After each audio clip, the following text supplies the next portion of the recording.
Land is sexy again. As a matter of fact, land is starting to become really, really hot and lots of people are looking for land. Well, in this video, I'm going to share with you the 10 top tips that you need to pay attention to before you buy your first piece of land.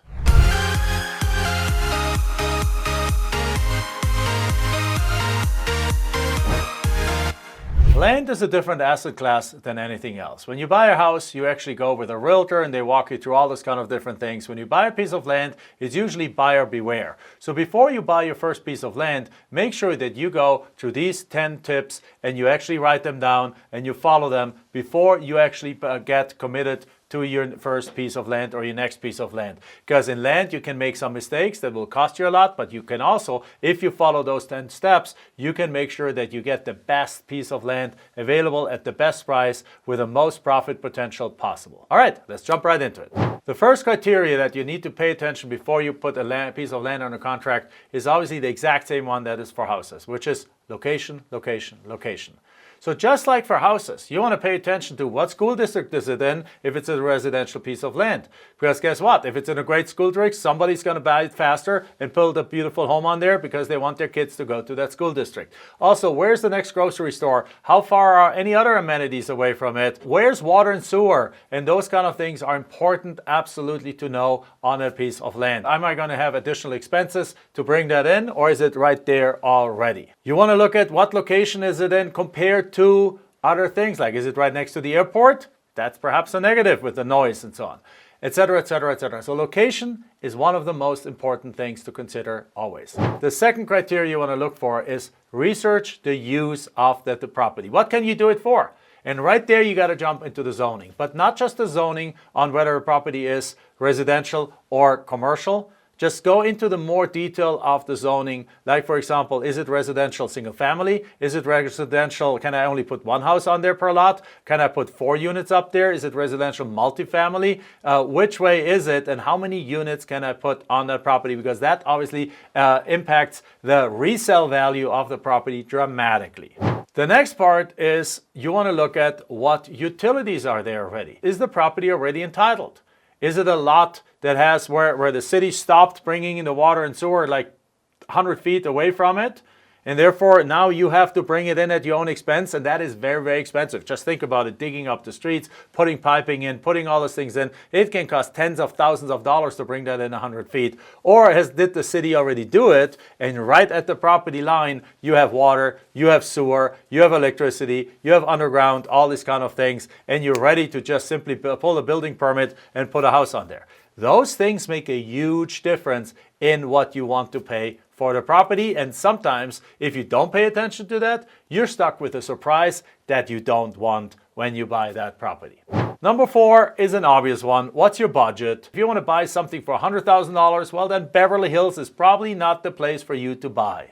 So just go look at your budget, look at what neighborhood that gets you in, and then also make sure that in the neighborhood you check on what quality neighborhood that is. And that we already covered in item number 1. Leading now to item number 5, actually, you do want to dig into the quality of the neighborhood because it's not just the school district, it's also the crime rates. It's also all those kind of things. In item number 1, we talked more about what's around it, what amenities are there. Is there a school, is there a grocery store, and so on. Even bad areas of town have grocery stores and schools. So you want to look a level deeper than that. You want to know if this lot is in the city. You want to know what's the crime rate in the neighborhood. Is it petty crime? Is it murders? Go call the local police station or actually go online and look for crime statistics in that neighborhood. You can find them by Googling a little bit. And then also find out what is the average income. What's the actual population made up from? What's the educational level of the population? And see if you're comfortable in that socioeconomic environment. And particularly if you have kids, is that an area you want your kids to grow up in? Or is that not an area you want your kids to grow up in? So these are all kind of things that absolutely matter and that also impact the resale value of your property. Number 6, check for environmental issues. Now, if the lot is in a residential area that has always been a residential area, and next to it is another residential area, next to it is another residential area, and there's no gas station and no Jiffy Lube and no chemical factory or anything like that close by in the next few miles, you probably don't have any issues. However, if that subdivision is right next to an industrial zone and there's all kinds of different things, there's tankers that bring oil and things like that, there is a possibility, it's a remote possibility, but there is a possibility that sometime in the last 20, 30, 40 years, a big oil spill happened, it all went into the groundwater and it kind of actually destroyed or contaminated large areas of the area. So that's why one of the things is when you buy land in the city, now in the outskirts of the city or even in more rural areas, that doesn't play a role, doesn't really matter, because there's never been any usually spills, there's never been any chemical factories, there's never been any oil tankers that just spilled everything, or a gas station where the underground tanks were leaking. But in the city, if your lot is in a commercial area or so, definitely do what's called a phase 1 environmental test. Now, if a phase 1 costs around $1,000 to $1,500, and what they do is they actually go and they look at the history of any kind of oil spill, any environmental issues in that area, and therefore they can tell if something actually has contaminated the ground in or under that land. If they give you the thumbs up, you keep that in file, you send it to the title company, the lender might actually want it if you get a loan on the property, and if you even can get a loan, because lenders don't typically lend on loan. But in all these kind of scenarios, you need that, because you won't get a loan on a piece of land in a commercial area without a phase 1 environmental test. Number 7, do a proper title search. Now, you don't have to do that yourself nowadays. There's actually title companies that do that all for you. So make sure that the moment you like that property and you agreed on a purchase price, that you can actually go and get submit it to the title company and ask them to do a thorough title search right away. Even if you have the ability to back out of the deal, even if perhaps the closing of escrow is not for 6 months further down the road, because they give you time to check on all these kind of different things, you still want that result of the title search right away, because you want to know if you can actually even close on it. Did the seller perhaps own it with his uncle and the uncle passed away and now it requires a probate? Did the seller actually doesn't even own the property, but his dad owns the property and the dad passed away and they never did a probate? Are there any kind of other environmental issues? Is there a loan outstanding that wasn't paid off? All those things come out in a proper title search and allow you to fix it well ahead of closing time, so that you don't run up against closing time and the expiration of the contract and you can't close on the deal. As number 8, you also, depending where the property is located in, you might need a survey of the land, particularly if it's outside of town and you can't really tell where the boundaries are. Get a surveyor out there. The surveyor can tell you exactly if that creek that you would love to be part of the property is actually part of the property, if that perhaps that meadow that you envision as a place to put your dream home in there or put your cabin up there, if that one is actually part of the property, and what the actual road footage is that you actually have on the property. All of these things come out to a proper survey, and it also protects you because you know exactly what you're buying.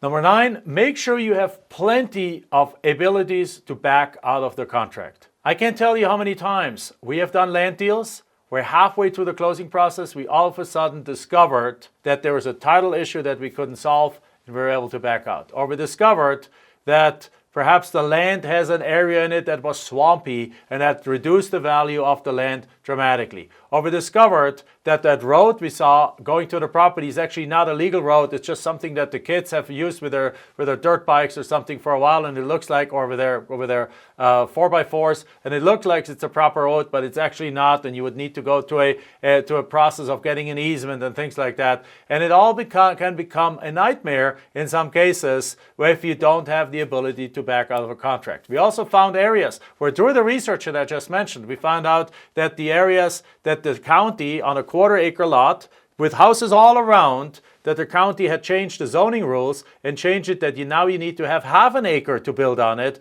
which makes those quarter-acre lots are literally not buildable. Now, you could build on them, but you're not allowed to build on them because the county changed the rules, and all the houses around there were built before they changed the rules.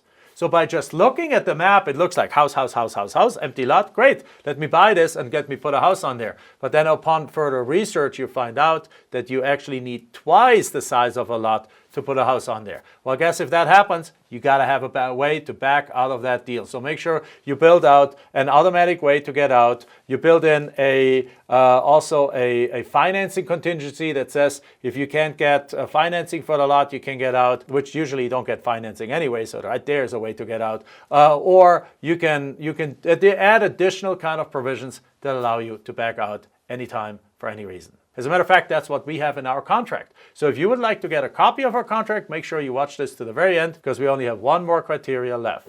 And the last criteria is don't overpay. Remember in land one thing. Land typically does not sell at asking price. Like in the house world, you have a $200,000 house. It's marketed at $200,000. It's going to sell at $200,000. And in the hot market, at even more. Land, typically, you list a piece of land for $200,000. It'll probably sell for about 85% of that. 85 to 90%. So it's going to sell about at $180,000 or $170,000. So first of all, don't offer asking price on land.